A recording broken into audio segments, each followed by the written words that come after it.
Hello, my name is Ronnie. Are you a mother or a father or a teacher or someone? Are you someone? Are you a human? Me too. I want to tell you something that's really, really cool and amazing. The way that we speak to students or the way that you speak to children or even other people, if you're a boss or you are a manager of someone or of a company, it's very, very important the way that you speak to people. Because if you are very direct with people, they will not respond to you. And they will close down, they will lose their confidence, and they will not do what you need them to do. I am a teacher. Surprise. And in a classroom, there is certain language that you can use to help students motivate them, to help motivate students. And there's also certain language that you can use with children or with employees to help motivate them or encourage them. So what I'm going to teach you today is English phrases that you probably use and maybe they're not getting the results that you need in your place of work, at home with children, or in a classroom. And the reason why is it's because how people react to what you say. If somebody throws you negative energy, you're not going to respond very well to them. For example, if you're upset and someone says, "Hey, but just relax. Don't worry." Don't tell me to relax. I'm angry.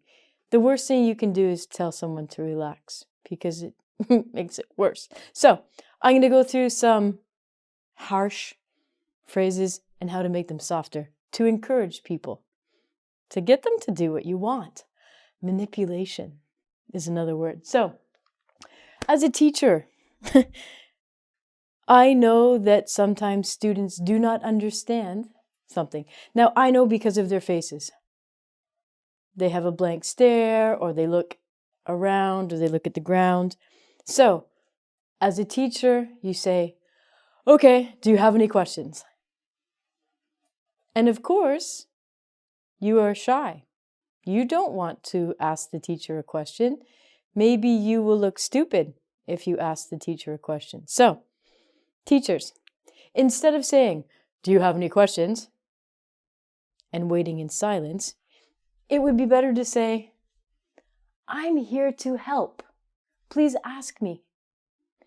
It's the same thing if you are in a job where you are the manager of someone or you are the boss of someone.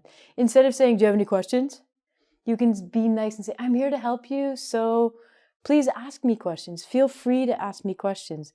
This makes you more approachable. Approachable means easier to talk to because you need to make sure that the people respect you. And then you can have a good relationship, whether it be in the classroom, at a job, or with your children, or anyone really. "Why don't you understand? Oh my God, you're so stupid." So, obviously, there is a problem, maybe with instructions or language or communication. Instead of asking the person, "Why don't you understand?"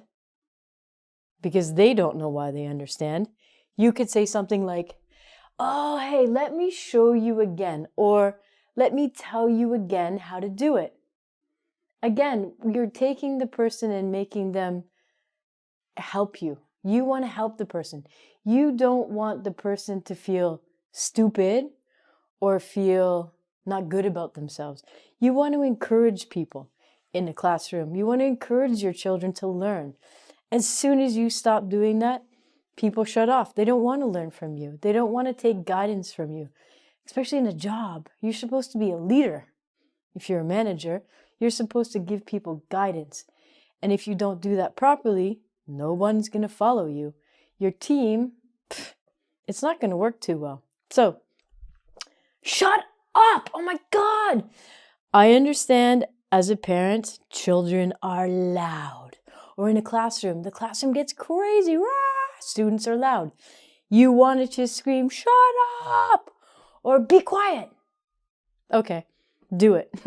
But if that doesn't work, another method you can say is, especially to children, please speak in a quieter voice. So maybe your kids are running around the house screaming and yelling, or they're just so excited. Wow, oh my God. That's good. It's good to show excitement, but it's better to say to them, please talk in a quieter voice. Please be more quiet. You don't have to stop talking, but just keep the level down. There's something I think from The Simpsons, and they had a thing, inside voice and outside voice.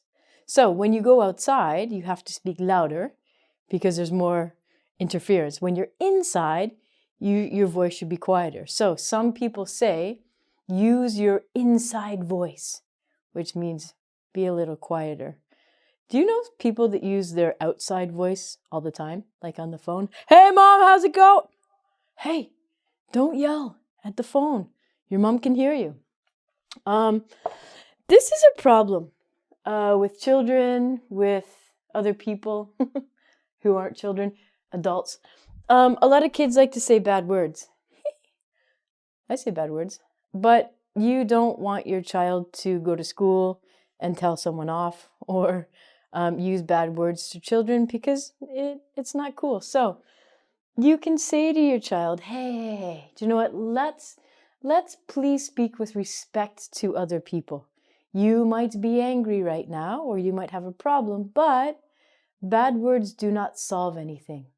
Let's talk with respect and try and work out the problem.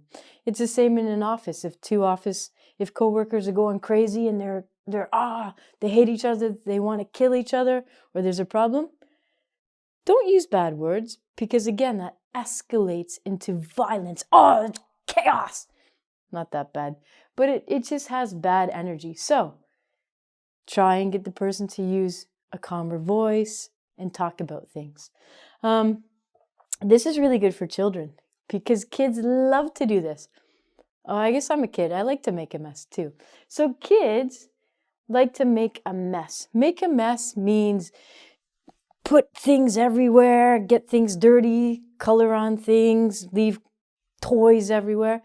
Kids do this. It's natural. And you get angry because you have to clean it. But hey, how about you get your kid to clean it? How about you teach them how to be responsible with their things? So instead of saying, you made a mess, you can say, woo, it looks like you had fun today. Let's clean it up now. I'll help you. Or you clean this up and it'll be better. You want to encourage the child to clean up his or her own mess. Not you. You're not the maid of your child. You want to teach the kid responsibility and how to do things for themselves. Very important. Next one. Now, this is something that is very frustrating. You give people instructions at a job, in a classroom, or for anyone, and they do it wrong. Or they just don't do it. And you say, oh my God, I already told you how to do this. Why didn't you do it the correct way? What's wrong with you? So this shuts the person down. They will not want to do anything for you again. So instead of saying this, you can say, do you know what? Let me give you another example of how I want you to do this, or how this could be done. Maybe the person didn't really understand you, and that's why they didn't do it the way you wanted them to. Or they're just being disrespectful. You always have to find out the proper situation first. Is the person doing this because they just want to, or do they clearly not understand what's happened? If that's the case, give them another example. Tell them again. Help them. If you help them, they help you. It's a two-way street. This is a big one too. Now, people overreact all the time. And as I told you at the beginning, relax. Oh my God, you're taking life too seriously. Well, everyone is entitled to their own emotions. If something makes you angry or something makes you sad, That's fine. Those are your emotions.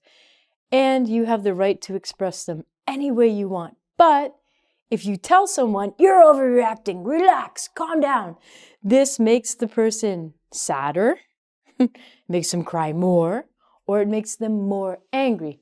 You don't want to do that. You want the person to relax, but without telling them. So you can say, hey, don't worry. Maybe you give your child a task to do and they can't do it. Say, don't worry, try it again. You can do it. You need to encourage children. You need to encourage people, if they fail, to do it again. And again. And again. By this time, just give up. I mean, come on, they're never going to do it. But you need to tell them to at least try to do it. It's kind of like me in math. I'm terrible in math. And I just gave up. Now I have a calculator. Yes. Thank you, cell phones. Math teachers. I don't need your help. Another thing that we do, because we understand more than a student or more than a child, or maybe more than a worker, is we tell people, what? It's not hard. It's easy. Come on. Why can't you do this? So this makes the person feel stupid. Oh my God, I can't do this, especially children. If you say, come on, why can't you do this? The child feels like they don't want to try even. So again, you're going to encourage them. Say, do you know what? Oh, this is hard for you. That's okay. Let me help you. You can do it. Again, when you encourage people, it makes them want to try the thing again. So if you are a teacher in a classroom and you're having control issues with your class, or if you are a mother or a father or a babysitter, or you have kids around you and you need them to follow your instructions and respect you, if you're a boss at a job or a manager and the employees aren't working well together, I want you to examine yourself. I want you to look to see if you are a good leader, if you are using language that actually encourages people, or most of the time, and I do this too, we use language that makes people close up and not want to help. So take a look at yourself, and then you can help the people that need your guidance. This is all the tips I have for today. Go out, have fun at work, and encourage people to be good. Don't be evil.